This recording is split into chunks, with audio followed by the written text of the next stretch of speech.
Welcome back. Tonight I have three disturbing stories from people who explored abandoned hospitals. Abandoned hospitals are already unsettling, but what these people encountered goes beyond decaying buildings and empty hallways. Let's begin with story number one, the basement morgue. This story was submitted by Tyler, who went urban exploring in an abandoned hospital in Detroit. My friends and I heard about an old psychiatric hospital that had been abandoned since the 90s. We decided to check it out one Saturday night. The main building was easy enough to get into, just a broken window on the ground floor. The place was trashed, graffiti everywhere, broken glass, stripped walls. We explored the upper floors first, old patient rooms, a nurse's station, a cafeteria with rotting tables. Nothing too crazy. Then one of my friends found stairs leading down to the basement. We figured we'd come this far, might as well check it out. The basement was different.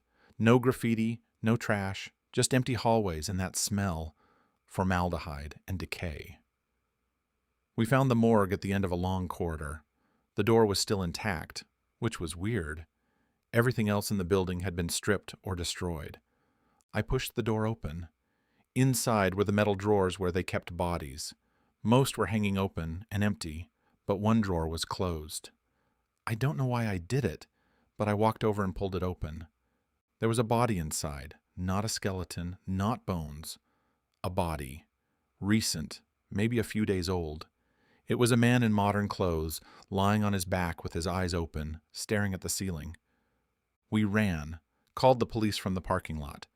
They investigated, but when they searched the morgue, the drawer was empty. They said we were lying, trying to get attention. But I know what I saw. Someone had been there, and then they weren't. Story 2, the night shift nurse. This next story comes from Rachel, who explored an abandoned hospital in Pennsylvania with her boyfriend. The hospital had closed down about 5 years earlier.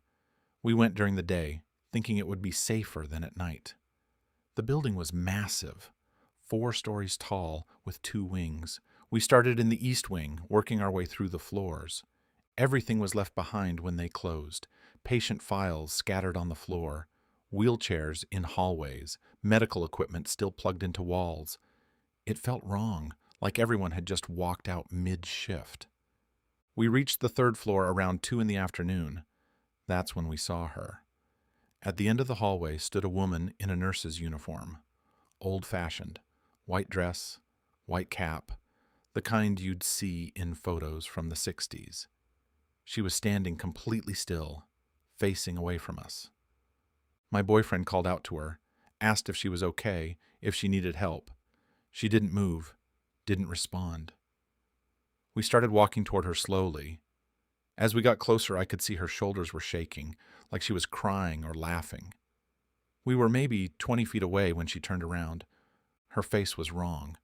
The features were there, eyes, nose, mouth, but they were in the wrong places. Eyes too far apart, mouth where her chin should be. She smiled, and it stretched all the way across her face horizontally. We backed away slowly, then turned and ran.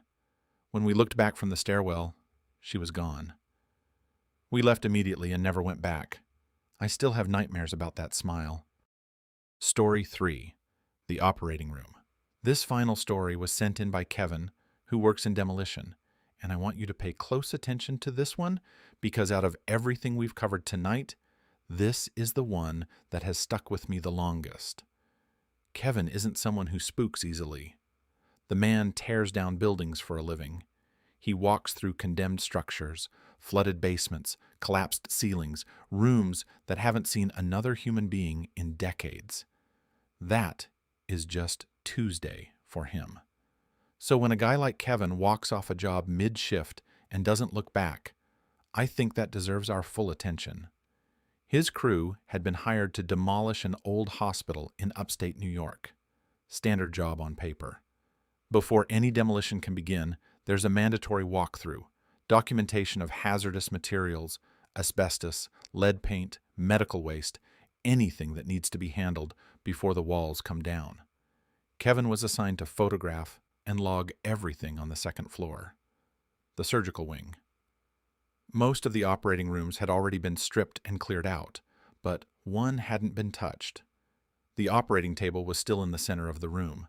The overhead surgical lights were still positioned above it. There was even a tray of surgical instruments sitting nearby, exactly where someone had left them.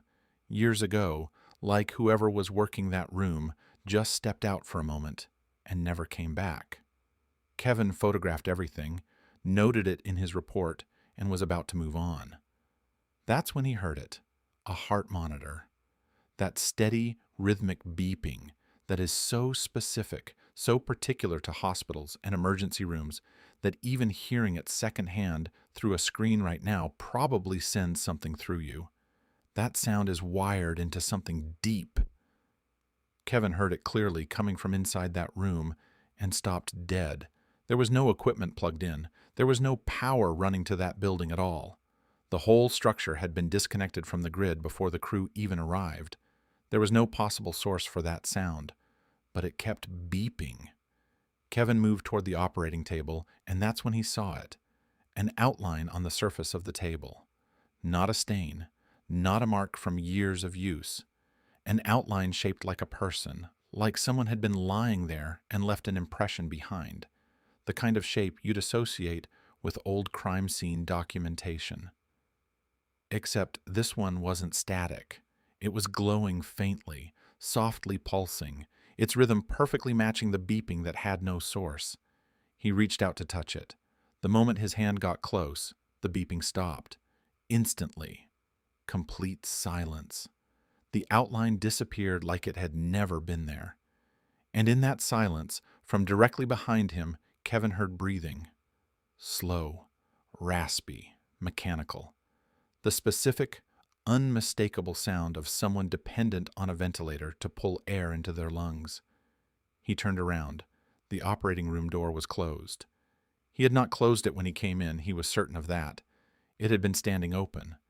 He crossed the room and tried the handle, locked from the outside. He banged on the door, shouted for his crew. Nothing came back. No voices, no footsteps, no response of any kind. He was calculating whether he could break through the window when the door swung open on its own. No handle turning, no mechanism engaging, just open, like whatever had been holding it decided it was done. Kevin walked out of that hospital, went directly to his truck, and told his supervisor he was finished. Done. Off the job permanently. His supervisor pushed back, tried to reason with him, offered him whatever it took to get him back inside. Kevin refused without explanation and drove home.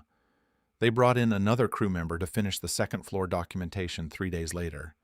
That man had a heart attack during the walkthrough. He survived. He's recovered, physically, as far as anyone knows, but he will not discuss what happened in that building. Not to his crew, not to his family, not to anyone who has asked. Whatever he encountered in that surgical wing, he has chosen to carry it in silence. And honestly, after everything Kevin described, I'm not sure I blame him. Those were 3 stories from spaces that were supposed to be empty. Abandoned hospitals have always carried a particular weight, and I think nights like tonight remind us why.